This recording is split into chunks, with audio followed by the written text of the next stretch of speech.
Welcome, ladies and gentlemen, today's broadcast. We're happy to have you all here. So we're going to get started with, I believe, Wendy, you're taking point on this one, yeah? Yeah. Yes. What are we talking about today? So today we are looking at two different poems. One called The Lady of Shalott. I'm going to go with that. And The Sexes. And each of them has very interesting points that we would love to talk about in this group discussion. The first question that we'd like to discuss is what each of these poems are saying about beauty. And I would like to start by saying that in The Lady of Shalott, I'm really struggling with that word. I don't know how I can say it. But Shallot. Just go rogue. Shallot. Okay. The Lady of Cool. Shalott. Add consonants. So she is just a little bit, I just feel like she's a little bit like a recluse, but not because she wants to be, but because of this curse. And so she herself probably hasn't thought about beauty much because she hasn't seen much of it because she's viewing her whole life through a mirror. But she then sees Sir Lancelot, which gives her the opportunity to, she kind of creates her own definition because she doesn't really know what beauty is, but then because she sees Sir Lancelot, she creates a vision of, she's like, that is what beauty is because of this image of this Sir.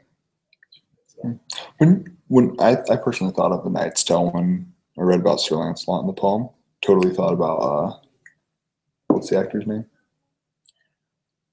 Knight's Tale, yeah, Heath Ledger. Heath Ledger, yeah. Because I was just like, because he said black curls. So I was like, oh, dude, it'd just be black-headed Heath Ledger. So now Sir Lancelot looks like Heath Ledger in my mind. I read The Once and Future King, which is the King Arthur story. But it's like, a lot of it's about Lancelot. So like Lancelot's like pretty much one of my favorite characters in any book at this point, because it's just like, he's a really complex character. But at least in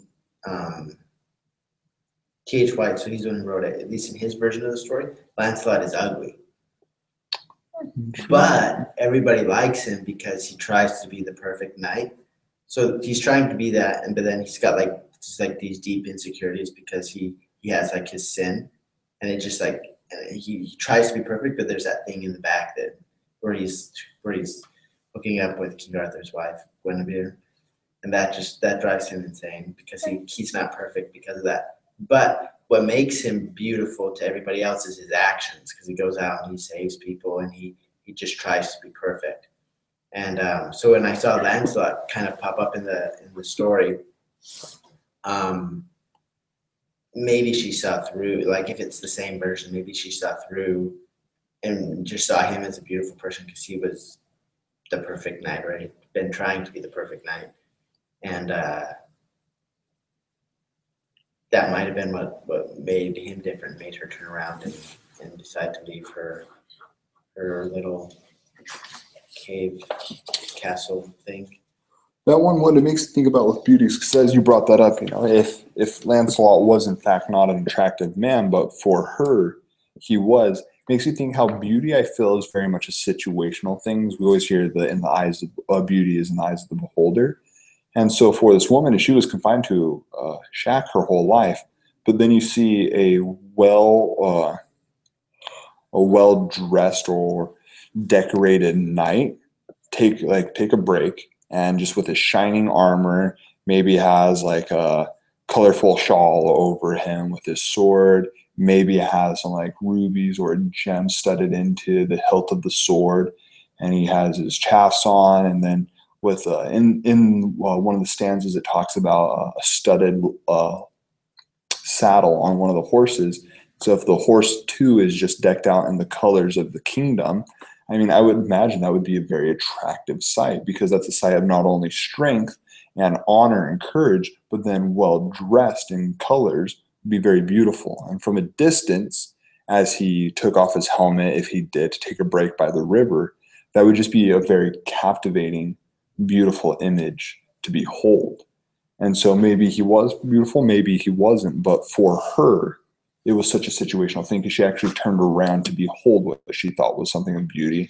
And because it may have been the first thing she saw outside of the mirror in her shack, that it truly was a beautiful thing for her. This is Camelot. This is Lancelot and Camelot. It's an old movie, classic, my mom's favorite movie. So I've watched it a couple times. There was I just read like an interpretation of this poem online, and just in this, Good idea. it really helped. So there was when it talks about his coal black curls, and it talked about the fact that this writer used coal because of like the coal mines. And so like you usually think about there was just like so many different like interpretations that they could have used. Like, are you thinking coal like dirty, or are you thinking coal as in like kind of like shiny, like, you know, when like they come out of the mines and their like faces are just like all covered in like soot. Is that right? And so just like the image of like him just kind of like shining, and the fact that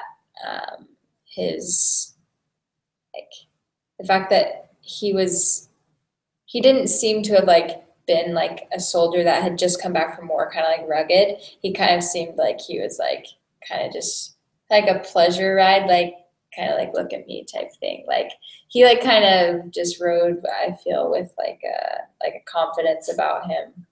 I don't know. That's just what I think. I think that he was just kind of like, he wasn't like necessarily a knight that just came back from battle, but he was a knight he kind of just was just a knight dressed in his nicer armor, like the clean armor. Anyways. I like that. Then tying in with that, though, the thoughts of beauty with this poem, and then what was the title of the Sexes? Yeah, the Sexes poem. In it, I feel that beauty is something that is chosen or sought out by the individual, whereas in the Camelot one, the woman of Shallot. Just as wrong as you can say it. Just always. The woman of Shallot, it was more situational, it seemed, almost the beauty, to me at least. But in the Sexes one, the beauty was found within the individual, and the individual found the beauty of, like, they found it together within one another, not because of surroundings. And so it was just, I feel like a teenager kind of youthful type of love where you're infatuated with the individual just because you think they're super pretty. Yeah. I think just with that one,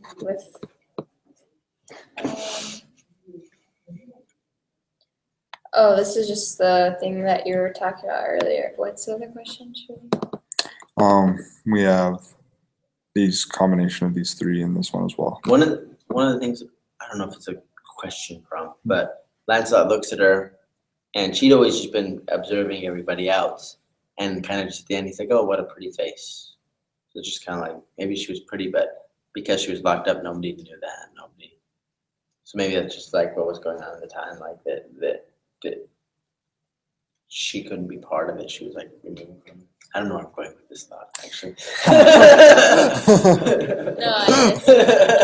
I see where you're going. It's just like, it sounds like a good thought. You go with it. I liked it. Well, I think that's a big part of beauty, because I feel like I've met a lot of people that are indeed like really pretty girls and really handsome guys, but just because of kind of how they were raised, they actually have no clue that they are an attractive individual. oh yeah. You know, and so I wonder if it's that way with the woman. She's like, "Well, I've been in my hut my whole life, so I'm obviously not." No one's ever complimented her. No one's ever like maybe that's something that beauty, like a definition of beauty is like to know you're beautiful, like, because if there was no mirrors, and if someone was blind, like, I don't know, if someone was blind, you wouldn't know like what you looked like. There would be, your definition of beauty would be different. Whereas in these two cases, they're both able to see each other. I mean, given when Lancelot sees her, she's dead, but the fact that like they both saw each other on separate occasions, or as in like with the sexes, they see each other, they're looking at each other face to face. Whereas, I don't know, that was like, it totally doesn't even go along with that. But I don't know, that's.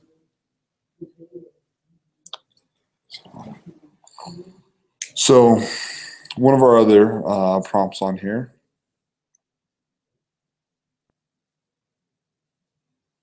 is, does Proctor's poem make it mutual for men and women to notice each other's appearance or not? Is Proctor's the Lancelot one. He doesn't make it equal. Wait. Proctor isn't the Lancelot. Oh, he's the sexes one. Yeah. Oh, okay. Proctor's seems like he makes it equal. Yeah. Yeah.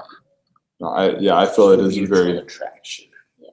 exactly Different attraction, but mutual. Balance Exactly. of attraction.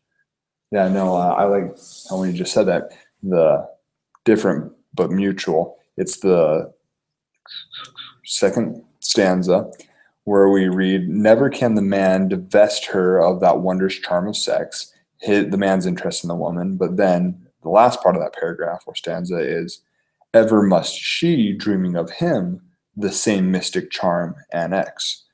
And so you can just tell from both of those that both the man and the woman have a desire for one another and interest in one another, but just the tone of each of those sentences is completely different in like how the desire is approached or perceived, but it is a mutual one that they seek for each other. And so it's just interesting because I feel that kind of does a good job at capturing the man and the woman's kind of mindset and view of each other. I guess it's a pretty stereotypical thing to say, stereotyping both individuals. I like stereotypes. They exist for a reason, right? They exist for a reason, mostly. But men and women, we are different creatures, but with the same needs and same desires. Exactly, different. Yeah, and then with the other one, I feel that with the Lancelot poem, like her look to him was kind of forbidden because she was like under this curse, and then his look to her was kind of forbidden because the fact that she was dead, and like all the other knights were like, they're kind of like standoffish to like dead people, like kind of like bad omens type thing. Lancelot killed a lot of people though, so he's probably probably used to it. But spending time with a dead person, like taking care of them and whatnot. Yeah. But he even had like mercy on her, kind of like they were all like saying like, oh, she has like a curse and stuff. But then he's like, oh, well, she's pretty and lend her grace. Like God, he's like, well, God gave her grace because she's pretty, I guess. She deserves it. I feel it's kind of like how nowadays people are more willing to let someone go or excuse someone for themselves if they're an attractive person. Yeah, I feel like. I've heard it was, I think it was a comedian I once listened to that made this joke, or maybe it was someone else funny that made it, not a specific comedian. But they talked about how if you are an unattractive person and you go up to a stranger that has kids in the grocery store and you say, oh, your children are so adorable, it's creepy. But if an attractive person was to walk up to you with your kids in grocery store and like, wow, you have such beautiful kids, it's not creepy. Yeah, that is weird. But it's kind of true. But it's very, very true. And how I think about it as well, like with news anchors, they're usually pleasing people to look at, or kept and well maintained. And so we're more inclined to listen. And so, I don't know, it's it's interesting how I feel that beauty can help someone get away with, or help them in life, or Yeah, promote them, whether right or wrong. You know. that's true. Oh, and I guess that kind of automatic. That's going into our last one of the last prompts is what are the effects of beauty on the viewer? Killed her. Dead. Mhm. Gone. Same with King Kong, right? Yep. Beauty killed the beast. Thank you so much for getting that. That's fantastic. Appreciate I that. watch a lot of movies. Right? Sorry, I'm Oh no, no worries at all. behind. But yeah, no, I feel a lot of history. You'll hear with stories of men going to the ends of the earth for the beautiful women. Disney. Eldest folk are familiar with Disney.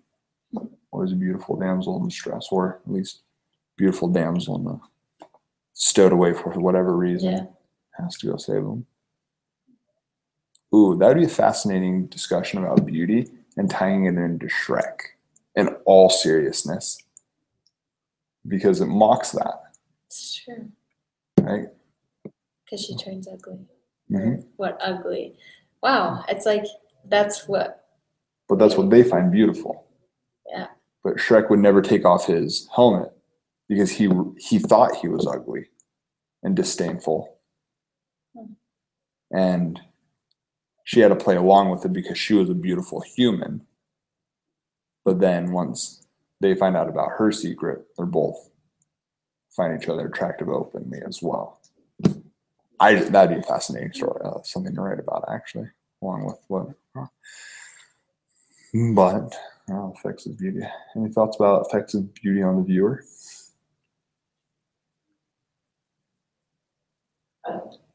It's what changed her. Like she could have just been. Maybe that's what makes us do something we've never done. She was just making weaves all day, every day, and then beautiful Lancelot passed through, Takes off his helmet. and she changed her life. And maybe it was for the better, maybe it was for the worse, but it changed what she was doing.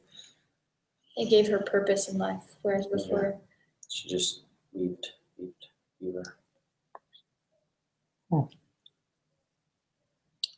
The view of beauty gave her purpose and motivation to change. That's poetic in itself. Probably a cool boat ride. Maybe, hopefully it was not very. Hopefully it wasn't a painful death. Right. It just seemed like kind of a slow fading, like falling asleep. So she was turning cold. Falling asleep. Mm-hmm. So right now. Like, There are probably not, but I feel like those were some good musings. Like our musings slowly just whispered away towards the end about beauty. So Two viewers. Oh no. What does that even mean? Well, 2 people are viewing this. This is exciting. So if you're watching right now, thank you for viewing us. This is quite exciting. Oh heavens. But we're calling it a wrap for tonight. Enjoy your Monday evening, and until next time, stay classy, San Diego. 3 viewers. What? 2 viewers. Okay, we're done. We'll stop this now. Okay. People are watching us. Okay. Next time, get your friends to view us as well. You know, maybe we can be right. Famous people in Hawaii. Start our own radio program. Yeah. The Musings of Wendy, Bryan, and Taylor. We're gonna have to come up with a better title though. But for now, yeah, Beautiful Musings. The Beautiful Musings of a Trio. It'll still get better, don't worry. You got it, dude. Au revoir.